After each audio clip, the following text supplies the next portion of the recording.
Have you ever noticed how a single thought can pull you into a storm? One moment, you're at peace. The next, your mind is spinning with what-ifs, regrets, fears, and expectations. The truth is, most of our suffering doesn't come from the world.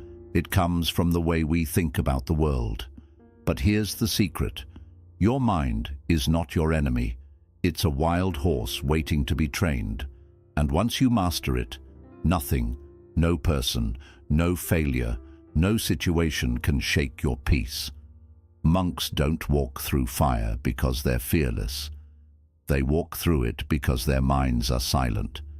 They've learned the art of focus, the strength of stillness, the calm that doesn't waver, no matter what the world does around them. And now, you're about to enter that same space of clarity, not by running away from life, but by learning how to meet it with a mind that no longer trembles. 1. Your mind is the root. Calm it, and life follows. In Buddhism, everything begins with the mind. It's not just one part of who you are. It defines who you are. Your thoughts shape your emotions shape your actions, and your actions shape your life. The Buddha once said, "All that we are is the result of what we have thought." This means your reality is born from your mindset. If your thoughts are filled with worry, fear, or anger, your life will feel like a constant storm. But if your thoughts are grounded in peace, patience, and awareness, life becomes easier, even when things go wrong. Have you ever noticed how two people can go through the same difficult situation, yet one stays calm while the other falls apart? The difference is not what happened, it's how the mind responds. A restless mind will make small problems feel huge. It will exaggerate danger, create confusion, and keep you stuck in fear. But a calm mind can handle even the toughest situations with grace. When your inner world is still, the chaos of the outside world loses its power over you. That's why Buddhists don't try to control everything around them. They don't chase perfection in the world. They build peace within themselves. You cannot stop the waves of life, but you can learn how to surf. You can train your mind to respond wisely instead of reacting emotionally. The first step is awareness. Pause, breathe, feel your feet on the ground, listen to your breath. These simple acts bring you back to the present moment, where your power lives. Not in the future you worry about, not in the past you regret, but right here, right now. When you realize that you are not your thoughts, but the observer of those thoughts, you take back control. You stop letting your mind drag you into stories that don't serve you. You start choosing peace over panic, stillness over struggle. So don't spend your life trying to fix everything around you. Fix what's inside. Train your mind daily, just like you would train your body. With time and consistency, your inner calm will become unshakable. And when your mind is calm, life follows. Even when there's noise outside, there's silence within. And that silence is your superpower. 2. Let go of what you can't control. One of the deepest sources of suffering in life comes from trying to control things that are simply not within our power. You try to control how others behave. You try to control the future. You stress over things that haven't even happened yet, or may never happen at all. And while your intentions may come from a place of care, this constant desire to manage every outcome leads to exhaustion, anxiety, and inner chaos. Buddhism teaches a core truth: impermanence. Everything in life changes. People come and go. Circumstances rise and fall. Even your emotions, your thoughts, your beliefs, they shift like the clouds in the sky. So when you cling to something as if it's permanent, you suffer. When you expect life to stay exactly the way you want it, you create unnecessary pain for yourself. You see, worry is often a sign that you're trying to grip life too tightly. It's your mind's way of saying, "I don't feel safe unless I'm in control." But the truth is, You never had full control to begin with. You can't control how someone feels about you. You can't control the outcome of every decision. You can't even fully control your own thoughts without awareness and training. What you can control is your reaction, your attitude, your inner balance. Letting go doesn't mean giving up. It doesn't mean becoming passive or careless. It means you stop trying to force life to match your expectations, and instead you begin to flow with it. You learn to trust the rhythm of things. You plant your efforts, but release your grip on the outcome.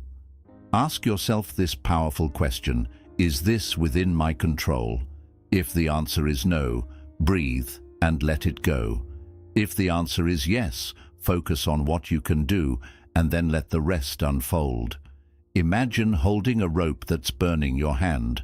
The longer you hold on, the more it hurts. But the moment you let go, the pain begins to heal. That's what happens when you release control over things that were never yours to manage.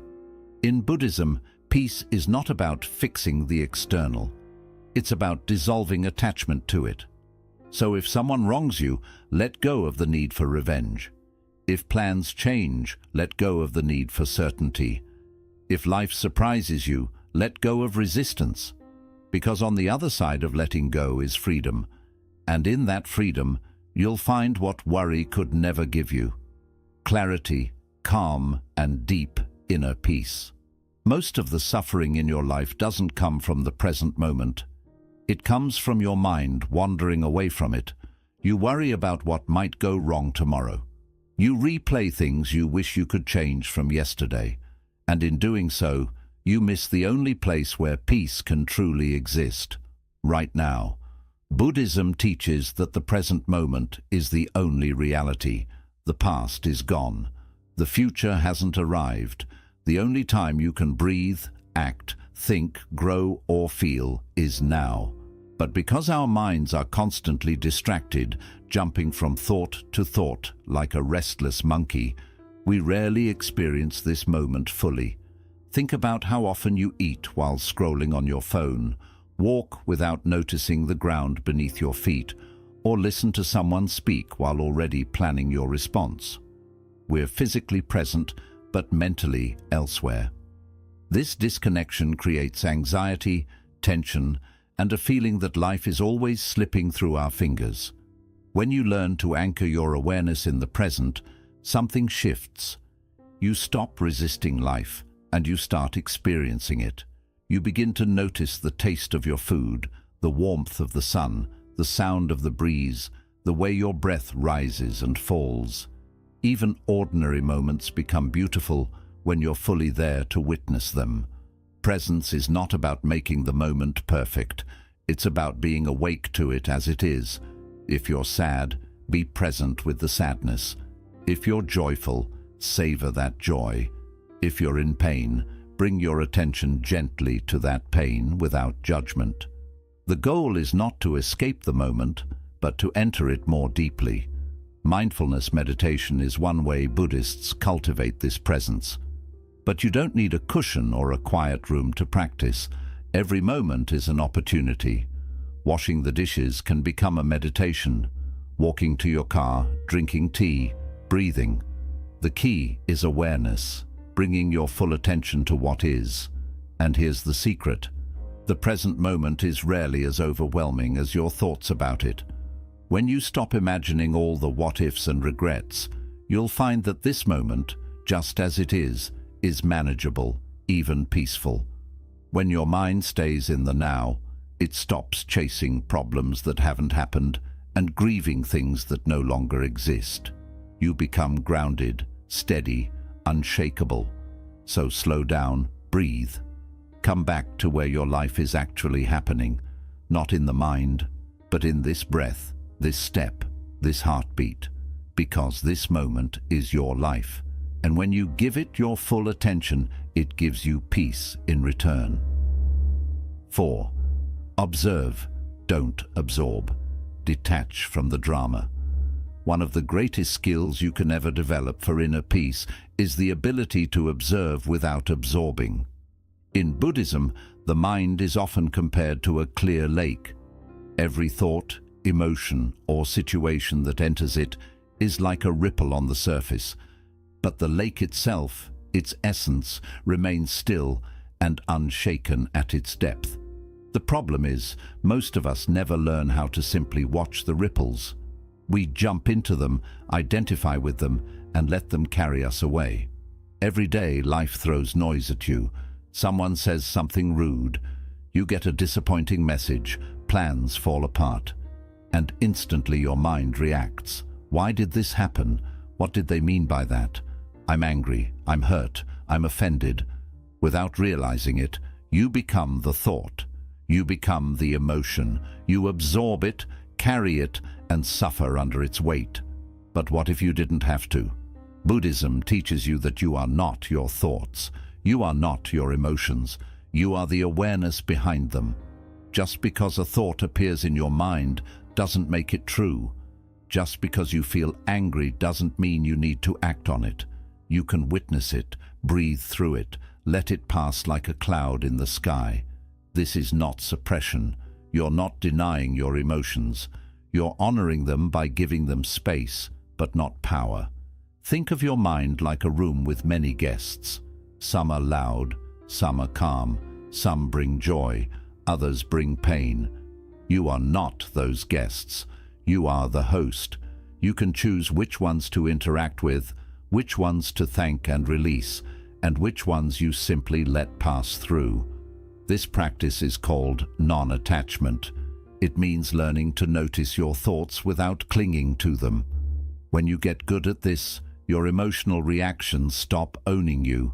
Someone may try to start drama, but you don't absorb it. A triggering situation may unfold, but you stay rooted in calm.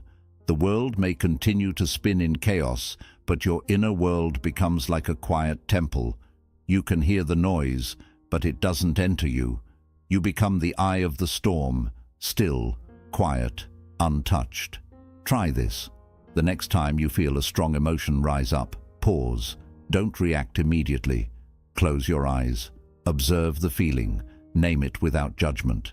This is anger. This is fear. This is sadness. Breathe. Let it float in your awareness. Don't feed it. Don't fight it. Just watch it. You'll be surprised how quickly it softens when you stop giving it fuel. And when you live this way, life becomes much lighter. You no longer carry the pain of every argument, the weight of every misunderstanding, or the poison of every insult. You see things for what they are, just passing experiences. Remember, you are the sky. Your thoughts and emotions are the weather. Let them come. Let them go. But stay rooted in your sky-like awareness. When you learn to observe without absorbing, you don't become cold. You become free. And in that freedom, you discover a level of peace that no drama, no person, no situation can ever take from you. 5. Repetition is power. Train your mind like a muscle. Most people believe that peace is something you stumble into by accident, something that just happens when life finally becomes perfect. But Buddhism teaches the opposite. Peace is not an accident. It's a discipline, a practice, a mental habit built through repetition. Think of your mind like a muscle. If you never train it, it becomes weak. It reacts emotionally to every little problem. It panics under pressure. It gets distracted easily, anxious quickly, and defeated often. But when you train your mind daily, intentionally, it becomes sharp, strong, and unshakable. Just like the body grows stronger through exercise, the mind grows calmer through repetition. In Buddhist monasteries, monks don't just meditate once and call it a day. They return to the cushion over and over again every single morning, not because it's easy, but because they know consistency builds power. It's not what you do once that transforms your mind. It's what you do every day, even when you don't feel like it. So how do you train the mind through repetition? Start with small, consistent practices. Every morning, sit in silence for 5 minutes and follow your breath. Watch your thoughts come and go like passing cars, without chasing any of them. When your mind wanders, gently bring it back to the breath, again and again. That act of returning is where the strength is built. Repeat calming affirmations. Read a few lines of wisdom daily. Reflect on impermanence every time you feel yourself clinging to outcomes. These may seem simple, but done consistently, they rewire your brain. They build new mental patterns that replace worry with presence, reactivity with stillness, chaos with clarity. It's not about perfection. Your mind will wander. You'll feel restless. You'll forget. That's okay. What matters most is that you return. Every time you come back to the present moment, every time you choose peace over panic, you lay another brick in the foundation of a calmer mind. And just like a muscle, the results build slowly but powerfully. Imagine this. One person practices calmness once a month whenever life gets hard. Another person practices mindfulness for 10 minutes every day. Who do you think will be more grounded when a storm hits? The one who trained for it. So don't wait until life is peaceful to start your practice. Practice now, in the noise, in the stress, in the struggle. That's where real strength is born, and soon you'll notice a shift. Things that used to trigger you don't bother you as much. You'll pause before reacting.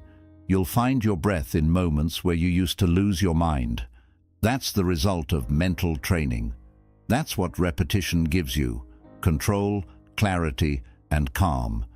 Remember, every time you return to stillness, you become more powerful. Every time you focus your mind, you move closer to freedom, and every small, repeated step becomes part of a great transformation. So train your mind like a monk trains his breath, patiently, daily, and with love. Because when you do it enough times, peace won't be something you visit. It will be where you live. 6. Choose stillness over reaction. In a world that constantly provokes you, stillness is one of the rarest and most powerful responses you can choose. People will test your patience. Situations will challenge your expectations. Life will not always be fair, but what determines whether you suffer or stay strong is not what happens. It's how you respond.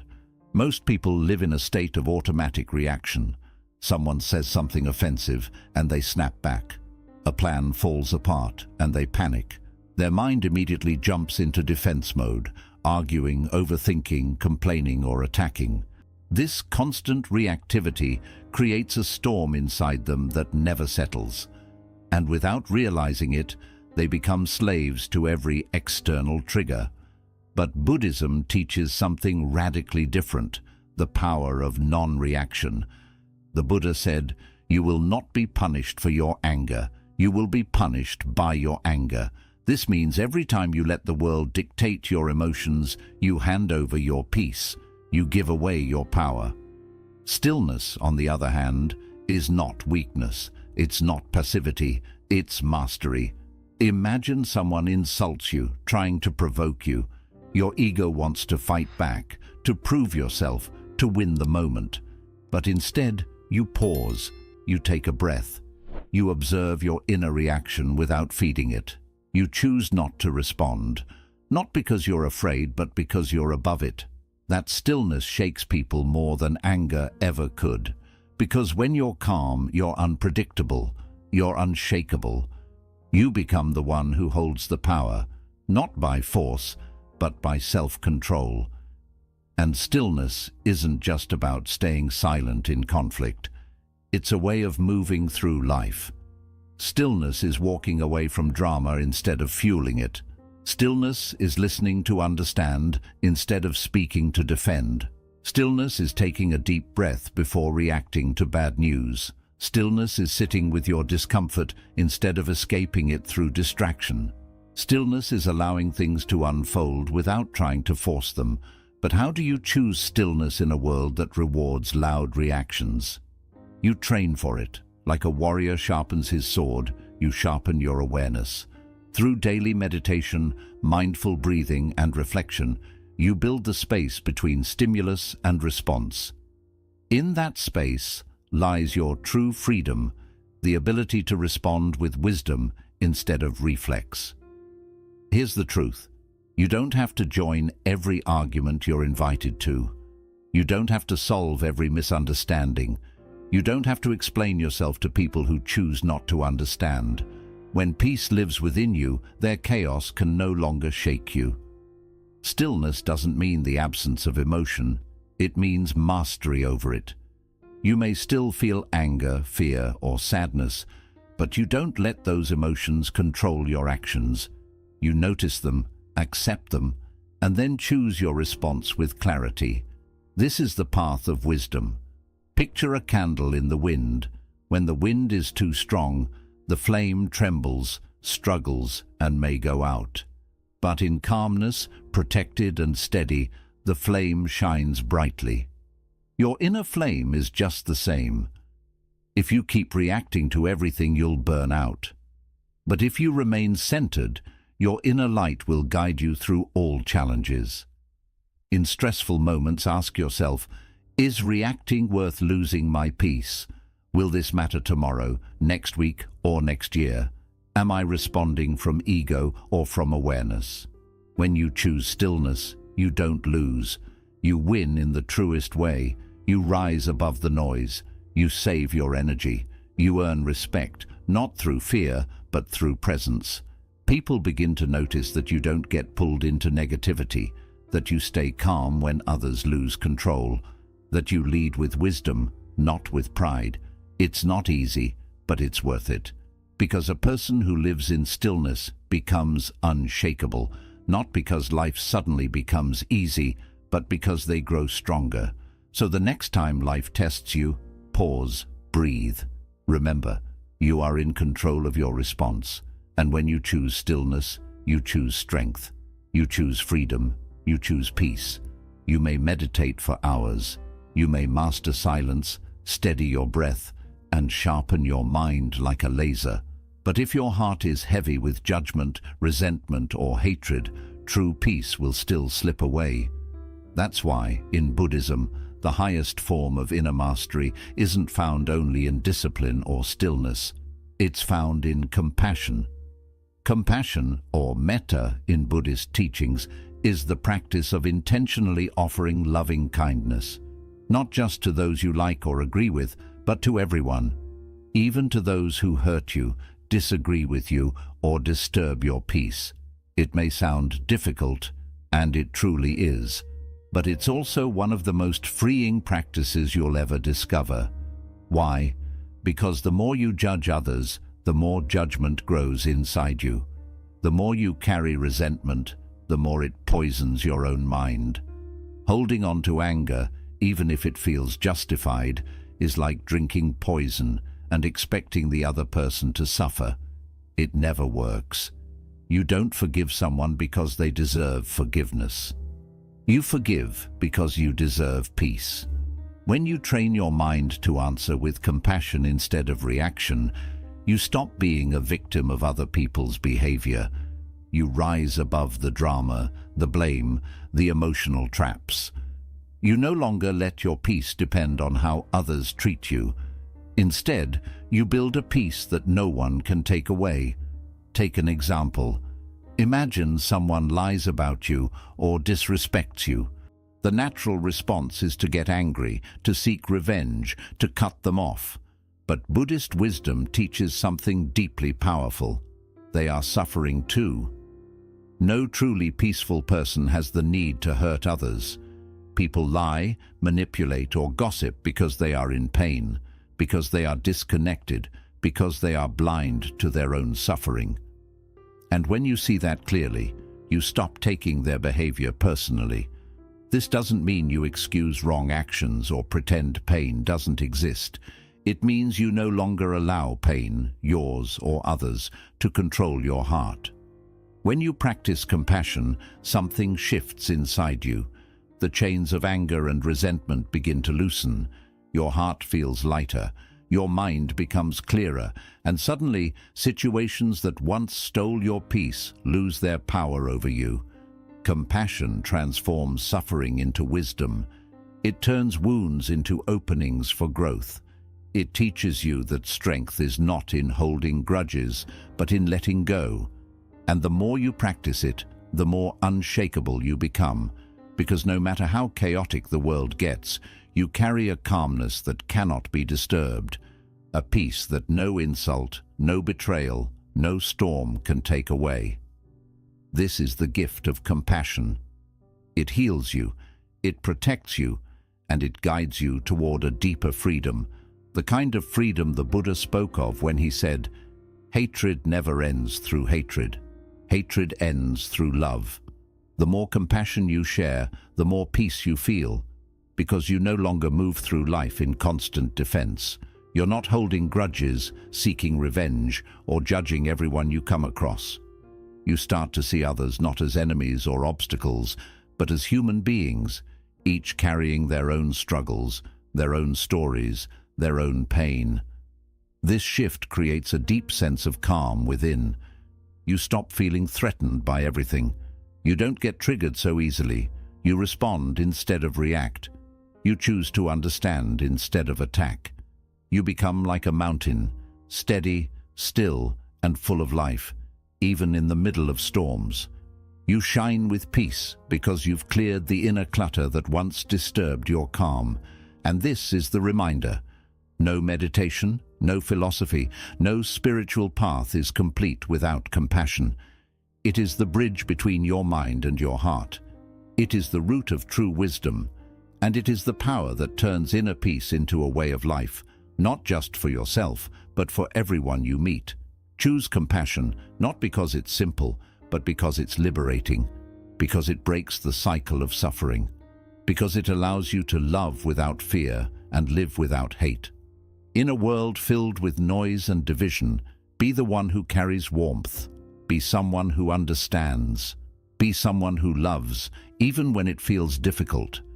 Because in doing so, you'll discover the greatest strength of all, a peaceful heart. Your mind is the most powerful tool you will ever have. It can become your greatest enemy or your strongest ally. The difference lies in how you train it. Buddhist wisdom doesn't promise a life free of problems. It doesn't say the world will be calm just because you meditate, but it does show you how to remain calm in a world that isn't. Through these 7 lessons, calming your mind, letting go of control, practicing presence, observing without absorbing, repeating peace-building habits, choosing stillness, and living with compassion, you are building a mind that cannot be shaken. A mind that does not panic when tested. A mind that doesn't drown in chaos. Instead, it becomes a steady source of light, not just for you, but for everyone around you. So don't rush. Don't let the world pull you away from yourself. Breathe, focus, return to this moment. And remember, peace is never found in perfect conditions. Peace is found in a trained mind. Train it daily, nurture it gently, and watch your life transform. Not because the world has changed, but because you have. Thank you for watching. May your mind be still. May your heart be kind. And may you walk through life with the quiet strength of true peace.